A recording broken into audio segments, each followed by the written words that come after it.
beautiful audience we have here today. And thank you so much at home for joining us today. It's going to be a very special day because we have a very special guest co-host with us. Yes, we do, Jan Smith. So good having you with us Thank today, you very much. Jan. My pleasure to be here. Yes, we're excited that you're here. Excellent. Jan, yes, ma'am. you are one of the leading vocal coaches in the planet. And you have worked with some of the top performers in the world.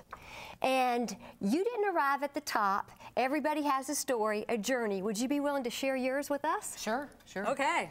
Everybody has to start somewhere, like you're saying. I actually started out as an artist in this industry, as a singer-songwriter as a young girl, and growing up in Atlanta. Started singing with my dad, took me to gospel churches, and so I grew up in churches and singing in church choir and school choruses and things like that. Yeah. And started playing guitar and writing stories and songs when I was a little girl. Wow. So Daddy bought me a reel-to-reel recorder, and I started recording my songs, and I actually cut my first album when I was 15 years old. Wow. And that was back at a time when not every 15-year-old kid on the planet had Pro Tools in their basement, you know what I'm saying? Yeah. So cut a record, spent time in studios, played in rock and roll bands, and kind of grew up from there, went to college, and all this time later, you know, now I own a studio and am responsible for the largest roster of charting artists in America. So. Jan, that's awesome. That is absolutely. How did it affect your childhood, though? What part of it? Well, I'm saying becoming a star. I mean, going even into the churches and becoming popular, but then going from there to, you know, singing in larger venues. You said at 15, really, you cut your first album, right? Yes, ma'am. And it wasn't really about stardom so much as it was the achievement of what I was doing artistically, you know, becoming an artist. And my own artist career, I did pretty good. I had a good run, but I wouldn't call me a star where that's concerned.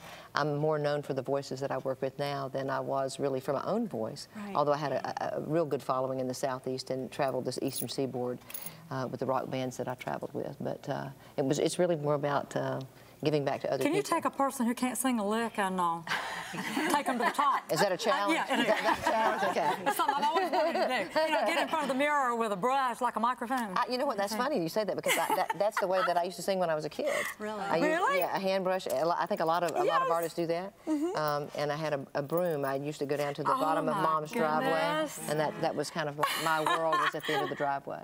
So. Well, after church, where was your next big place that you went? From the church choir. Well, probably to college, really, to be honest with you.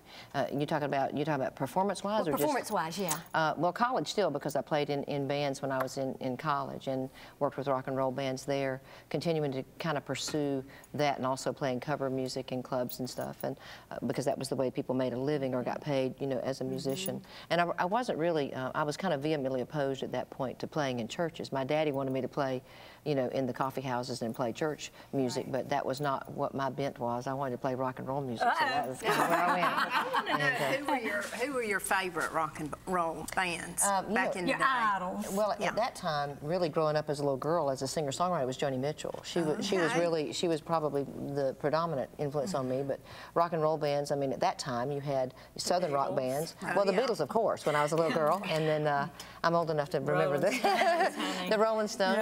You had Uriah Heep.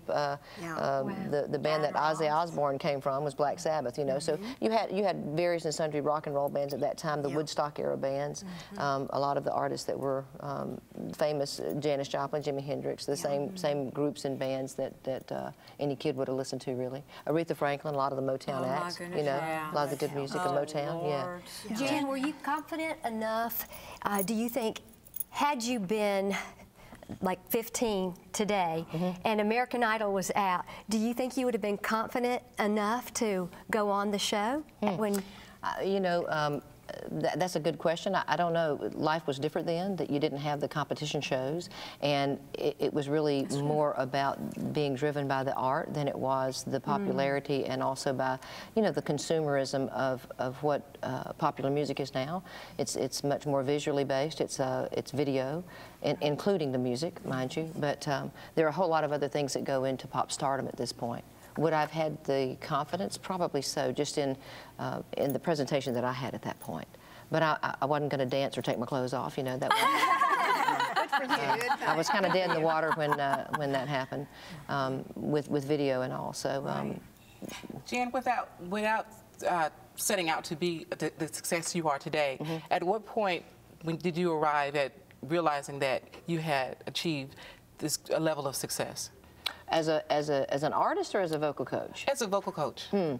I think probably Rob Thomas would have been the first major artist that put me on the map that way. Okay. His producer, Matt Serletic, who's famous for his work with Collective Soul, who are friends of mine, and I know Ed Rowland and Will Turpin. His father, Bill, owned the studio where I cut one of my first records when I was a kid. So that's kind of the lineage of the friendships that we carry throughout the business.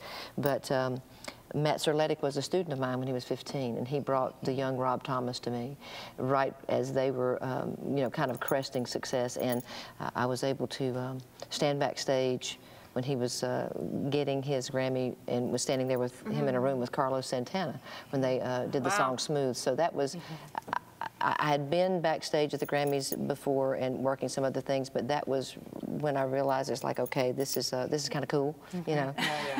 And people recognized me from there for that work. In the last few minutes before we go to break here, all these young girls out here, what can you tell them that you know about Justin Bieber? You know what? Is he really that cute in person? He is. He's a beautiful person, and what I'll tell all of you about Justin, he's got a beautiful heart, and he has a deep soul, and that people need to understand the pressures on a young man in the industry. That's good. Yeah. Stay with us. We're coming right back with Jan Smith.